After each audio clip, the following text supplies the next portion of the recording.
Hello sir, good afternoon, good morning. Can I renew my street permit here? Your parking permit? No. On my street permit now? No, I don't have anything to do with city anything, honestly. If you're looking to renew your city parking permit, you do that one probably online. Online. I tried it online and it's my last day tomorrow. Okay. And they told me to give the documents and then I sent my ID and they denied it. I don't know what's wrong. That's weird. Can I see these two? I just want to see if they match real quick, because that might be why. No, they match. That's weird. Yeah, I know. They denied it. I don't know what's wrong. That's why I come here straight. Yeah, unfortunately, I don't do anything with city anything, including parking permits. You might have to go downtown for it. I'm not 100% sure where, but I can dig it up. Hold on one sec for me.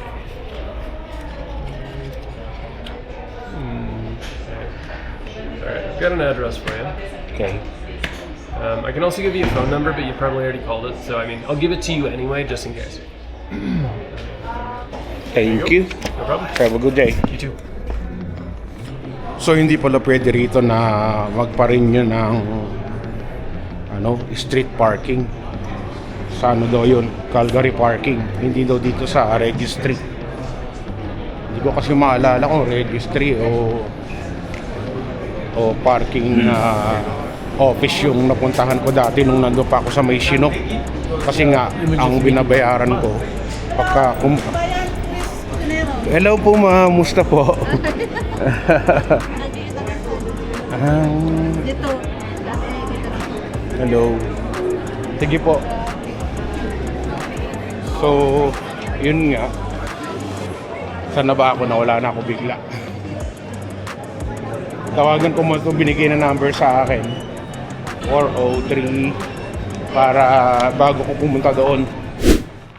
Ano kaya ito? Hindi pala sa registry, kailangan pala sa parking office. Hindi daw sila connected sa Calgary parking, ang Calgary registry. Pero pareho lang naman silang sa kotse. Dito na tayo sa sasakyan at ang gagawin ko nga ngayon is punta ako dito sa Calgary parking para maasikaso na to. Kasi nga last day na bukas nito eh. Kasi yung sa online ang ginawa ko nga, nag-apply ako ng renewal o parking permit. Pagkatapos, nag-attay ako ng ilang araw bago nag-reply. Tapos nung nag-reply siya, sabi niya, denied daw yung papel ko kasi nga, yung sinend ko daw na documents, hindi daw nila approve. Ang kailangan daw, registration na nandun yung address ko.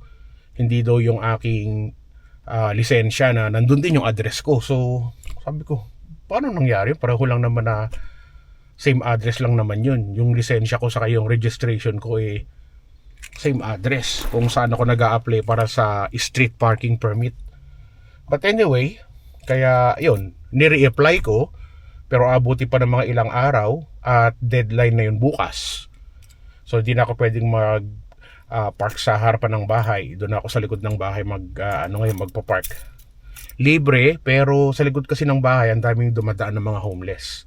Kung maalala nyo, doon dumaan yung homeless na pumasok sa loob ng bahay tapos naglabas sa basement. Kung maalala nyo, kung napanood nyo yung vlog ko na yun. Anyway, kaya ayoko mag-park sa likod ng bahay kasi maraming mga report na nagagasgas yung mga sasakyan sa likod. Yung sasakyan ko naman luma na, pero syempre ayoko lang ng issue. Ayoko na mamaya anong mangyari, di ba? Umiiwas lang ako sa issue, hindi kagaya nung nasa harap ng bahay, meron akong camera sa harap ng bahay. Tapos meron din mga sasakyan doon na yung mga bahay talaga makikita mo kung merong mga makulit na nagbabandalize sa sasakyan or nag-o-open ng mga sasakyan. So, madaling makita, hindi kagaya sa likod ng bahay, tahimik, walang tao usually. Kaya yung mga homeless sa likod ng bahay, may street kasi sa likod ng bahay kung saan nilalagay yung mga basura ng mga kapitbahay namin So doon, hindi talaga madalas na may tao doon. May tao lang lagi sa likod pagka magtatapon ng basura o kaya ipapark yung mga sasakyan nila. Anyway, diretso na tayo dito sa sinasabi nila or tatawagan ko na muna to para ma-sure tayo na pwede akong magbayad doon instead na magantay pa ako ng email nila kung kailan pa yun makakarating sa akin. Dito na lang tayo dumiretso sa mismong parking office. Yan. Dito malapit sa may Shilok Mall. At sana dito maayos yung ating papel, no? Ayoko kasi na ma-expire yung aking parking permit tapos magpa-park nga ako sa likod ng bahay. Di ba nga naikwento ko na sa inyo. So dito na nga tayo sa may parking office. Dito na tayo dumiretso para diretso natin mabayaran yung ating pa-expire na parking permit. Hello ma'am. Hello po. Tatawagin po namin yung number ko, ha? Wala po akong number sa nakukuha. Wala ka ba nakakong number? Wala pa. Wala ka po ng number dun sa may Dito po. Ganito na pala to. So, paano to kuha akong number? More options. Permit. Residential.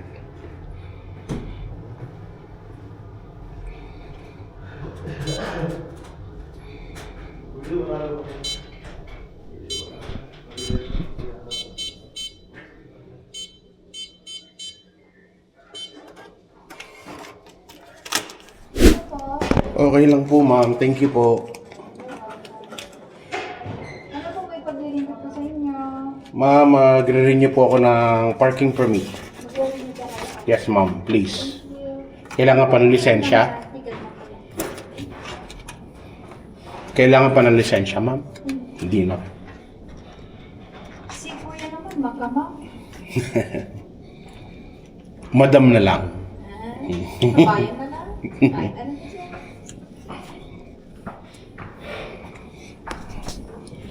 Nag-apply na ako online pero na-deny ako kasi ang na-send ko pala is aking lisensya. Oh. So, last day na bukas. Ay, last day na po. So, in-apply na natin yung ating parking permit.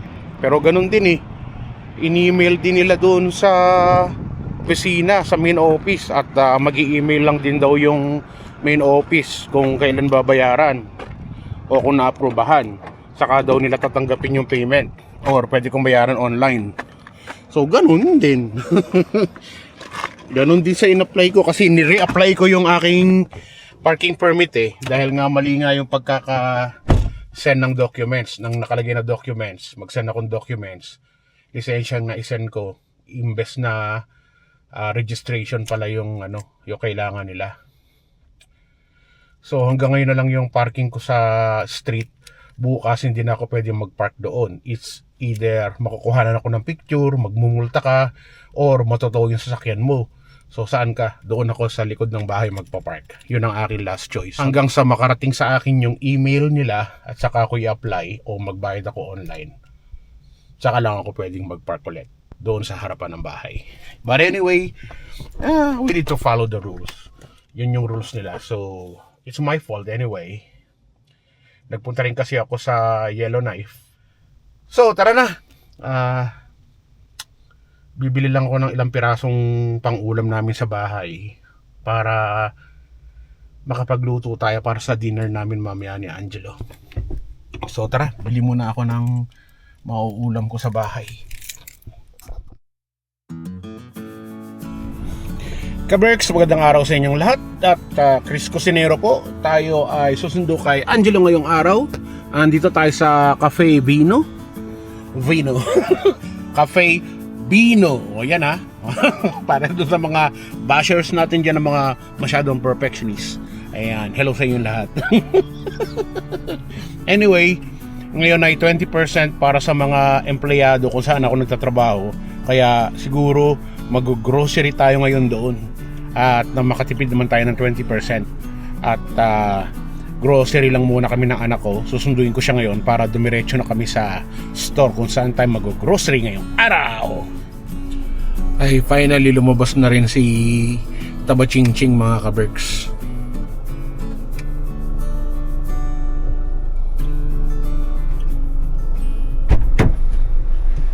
Hello sir. Hello. Musta po sir? Copy ko to sir. Thank you sir. Saan tayo punta sir? Kahit saan. Sa Costco ba sir o sa Walmart? Walmart 20% off.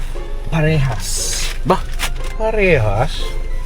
So tara, punta tayo ng Costco saka Walmart. Yes, please. Sabi ang malapit yung dalawa. Nag-iisip na ako eh. Walmart, Costco. Yung sa ano lang malapit. Sa IKEA. Layo naman yun. O sige, doon na lang kami sa may IKEA para parehong malapit. Mga ka-Berks, kita nyo naman yung kalsada para lang tayo nasa EDSA, di ba? Mayroon din ganito dito sa Calgary para ka lang din nasa EDSA. Kasi rush hour na, 5 o'clock. Pag ganitong oras, labasan lahat ng mga nasa opisina. At traffic. So ang ending namin ng anak ko, diretso kami dito sa Costco. Gusto? Oh, dito raw siya mamimili ng kanyang mga ibabagay sa kanyang balikbayan box. May pambili ka ba? Ha? Tagot mo ba to? Kalbuhin kaya kita dyan. Ang laki-laki ng gasolina na nagastos ko ngayong araw. Na-reimburse mo ko to. Wow eh. Ano, libre lahat ng puntahan natin kasi nagpakarga ka ng gas? Ano akala mo sa akin? Personal na driver mo? Aba, anak ka ng tipaklong ka. Ito lang talaga yung isa sa mga afford ko eh. $7.99 ang isang buong rotisserie chicken. Diba? Bumili ako ng dalawa. $15 dalawa. Meron din pala sila ritong ganito. Pork belly lechon. Pero ang tawag nila is porchetta. Porchetta. Porchetta is $18 ang isa. Bili kaya tayo, try lang natin ang isa, no? Wow. $17 per kilo. So ito is 2 point something. So this is $38. Expensive. Put it back.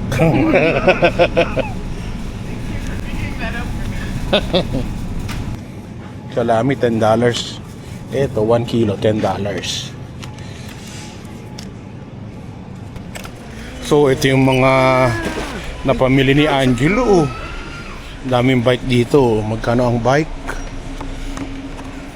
Alam ko $500 to eh. Ito ba yung $500?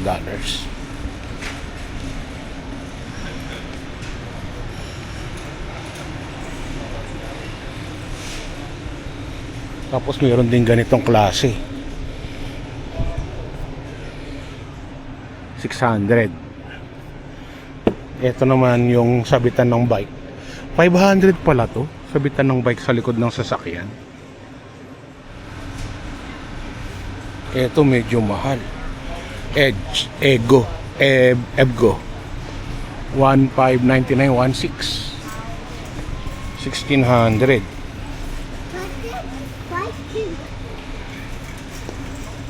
Tapos may ganito pa siya.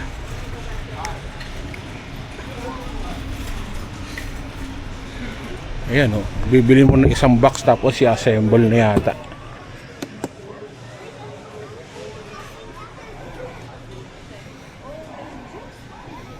Ito, pwede itong pantulog oh. Gawing kama. $100.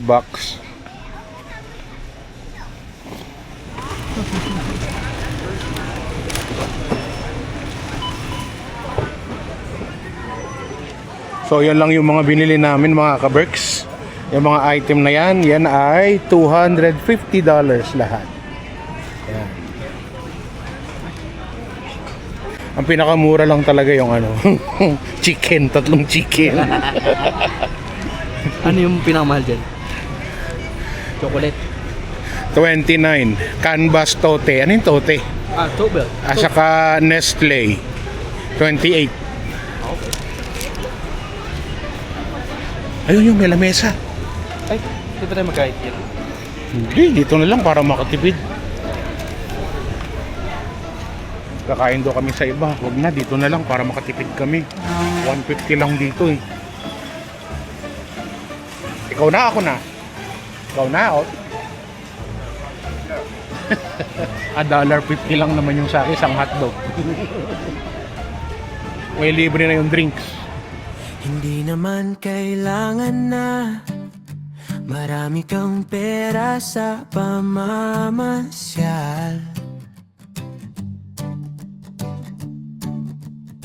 Hindi naman kailangan na mamahalin ang kakainan na restaurant. Ang mahalaga naman talaga ang mga memories. So, andito na kami ngayon sa store kung saan tayo nagtatrabaho pero hindi yun sa branch na yun. At 20% ngayon, kaya mag-grocery tayo. Ako na magbabayad. Ha? Ako na magbabayad. Di nga. Ikaw na? Oo nga, ako na magbabayad. Di ako Uwe, tignan ko. Ako Na parang nilalagnat ka. Hindi ako nagtatanong ng pangalawang beses ko. Aba, mabili nga lahat ng mga gusto kong bilhin. Siya pala ang magbabayad eh. Ala niya, maisahan niya ako. Mga mura lang. Saan kaya dito? Ay, dito na tayo sa mga gulay mag-umpisa. Siyempre, lahat ng gulay bibilihin ko. Kasi gusto mo palang libre si Chris Cusinero, ha? Akala mo, ha? Saglit nga lang. Ako naman kakain. Ultimo lemon, bibilihin ko nga. Sir, maganda araw po. Musta, sir? Okay. Opo, mag-grocery lang, sir. Dito tayo sa mga gulay, mga ka-Berks.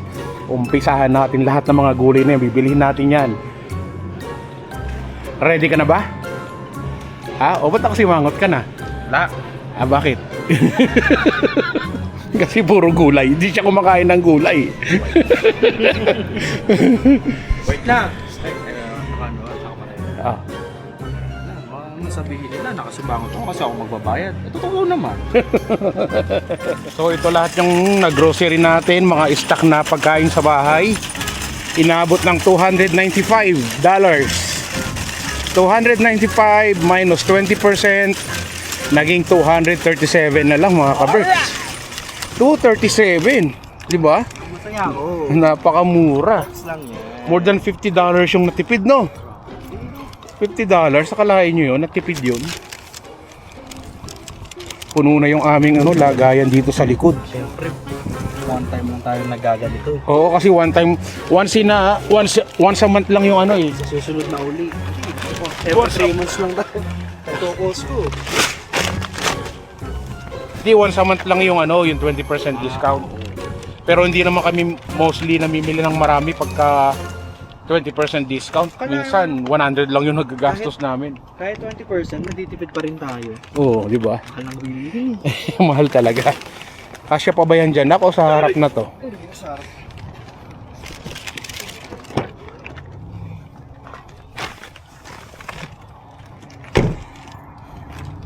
Ano, ikaw naman mag-drive?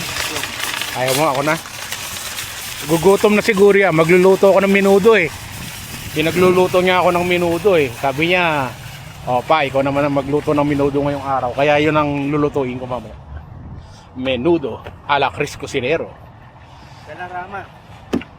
Ha? Dalarama. Magdadalarama pa tayo? $100 challenge. $100? So, sige, magdadalarama daw kami. $100 challenge. Siguro ibang content na yun. So, papaalam na kami hanggang dito na lang. Maraming salamat sa inyong panonood. Abangan yung susunod na vlog natin. $100 challenge sa Dalarama. Yun ang ating next vlog. Paalam na tayo. Bye-bye na. Ayun nga po, maraming salamat sa panonood mga kaibigan. Ito nga pala si kaibigang Angelo. Si Chris Cusinero. Ang inyong kapamilya, kapuso, katropa, kabarkada at Kabers. Hanggang sa ulitin po. Bye-bye. O, tara na, doon tayo sa Dalarama para sa $100 challenge natin. Ikaw magbabayad. Ano? Ba't ako magbabayad? Ano man ang hamon ng buhay, palagi ka lang sumabay. Piliin mo laging sumaya, kay Chris Cusinero panalo ka. Di lang pagluto sa kusina,